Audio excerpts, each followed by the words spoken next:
Hi, welcome back to the channel. If you've been following these videos, you'll know that I've been building a portfolio based on recommendations from an AI algorithm from investing.com.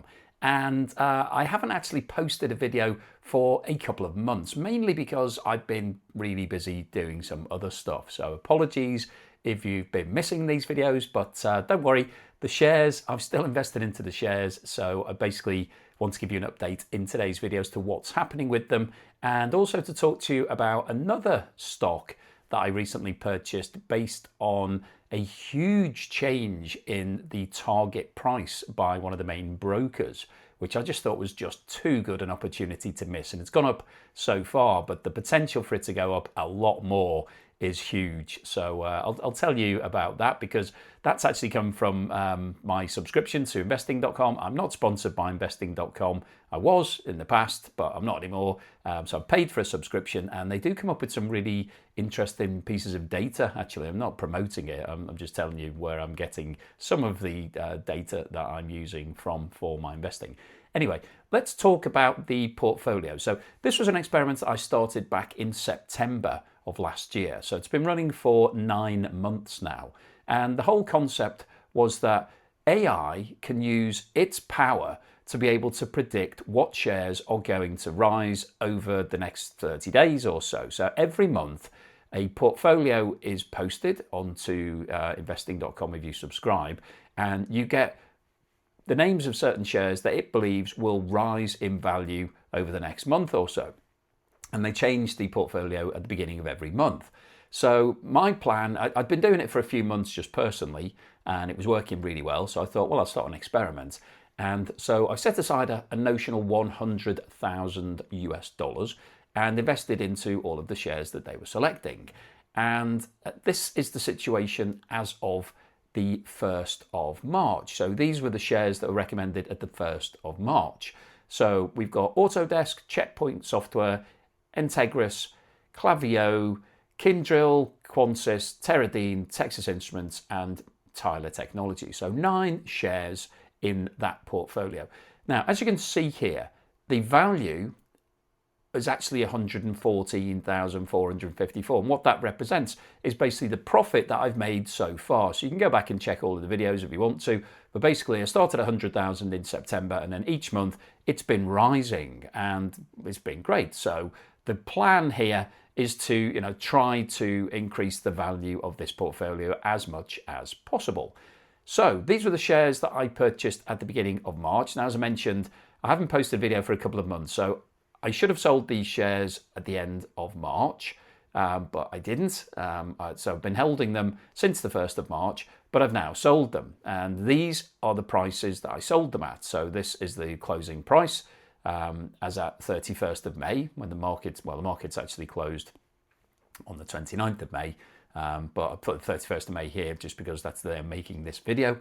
And as you can see, there are some winners and losers. And that's the whole point of this experiment, that it's a portfolio approach, because when you're investing in shares, or certainly my experience, is that it is quite difficult to predict exactly what's going to happen with each business. So some might go up, some might go down. But the plan here is that overall, you catch more winners than losers, and therefore the value goes up. So you can see here that out of the 9 shares that were selected at the beginning of March, as at the end of May, 5 of them were in a loss situation, and 3 of them were in double-digit losses. So Checkpoint Software was down 11.5%, which was a loss of just under $1,500. Tyler Technologies was also down 11.5%, which is around about $1,500, and Clavio was down by almost 15%. So that represented a loss of almost $1,900. And then there were a couple of others as well, also in loss. But on the plus side, we had some good wins. So Qualis was up by over $2,000, almost 16%. Teradine, $2,200, 17.5%. But the big winner over this period has been Texas Instruments. And that's interesting, because when I think back to, when I was at school, we used to have Texas Instruments calculators, but clearly the business has moved on a lot since then. And that was up by over 45%. So that represented basically the majority of the profit. So you can see that overall, the sum total of the wins and losses was a gain of $4,637. So over 4.1% over that period. And that was from the 1st of March to the end of May. So the total position as of the end of May is $119,091. So that represents a profit of $19,091, which is just around 19%. But that's in a 9-month period. So obviously we're annualizing that. We're well into the 20s in terms of the profit, which is a pretty healthy return. I'm really quite impressed with that. So far this experiment is going really well.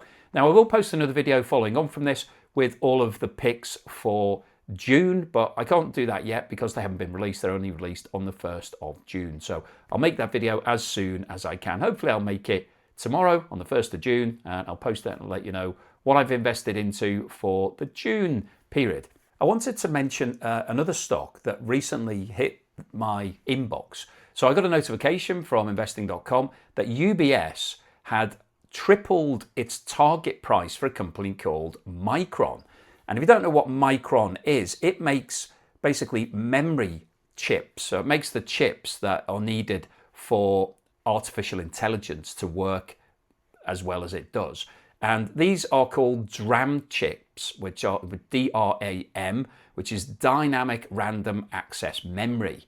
And there's only 3 big companies in the world that are making this, and 2 of them are listed on the South Korea Stock Exchange. So it's Samsung and another company called SK Hynix, I think it's called, something like that. But it's quite tricky to invest into those businesses. You have to find a brokerage that allows you access to South Korea and all the rest of it. So essentially, this is the one company that you're able to invest into if you want to get into some of the chip manufacturers that make these memory chips. And yeah, as I mentioned, UBS increased its target price for the business from the previous level of $535 to $1,625. Wow, that is a massive increase in terms of the target price.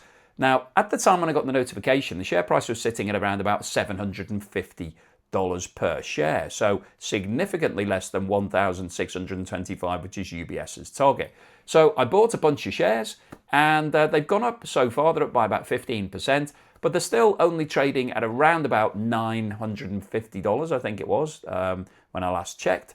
So there's still a huge amount of upside here. And I thought it was worth having a look at the highlights of the UBS note, why they have increased their target price so much, because this is basically where they base their analysis. And what it says is that the emergence of long-term agreements across the industry, locking in volumes and partially fixing prices, could stabilize Micron's historical volatile earnings profile.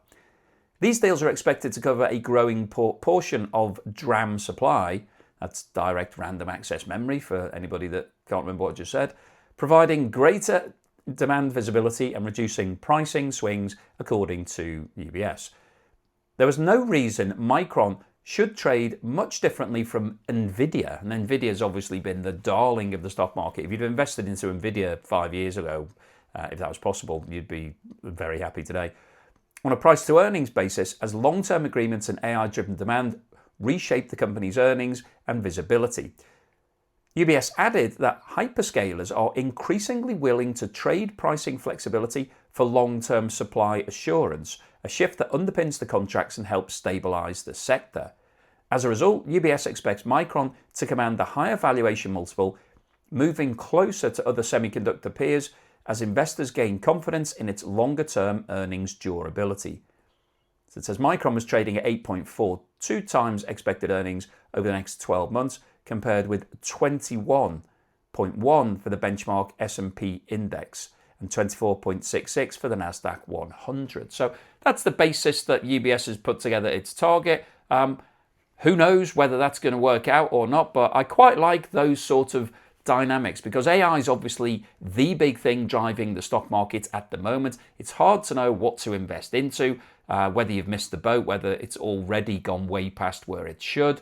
But when UBS is saying that the target price for this company should be $1,600 and it's sitting at less than $1,000 today, that feels like a good potential option for me, and I like the story that's sitting behind that research, that the fact that a lot of people are concerned about supply issues, and so they want to lock into those volumes.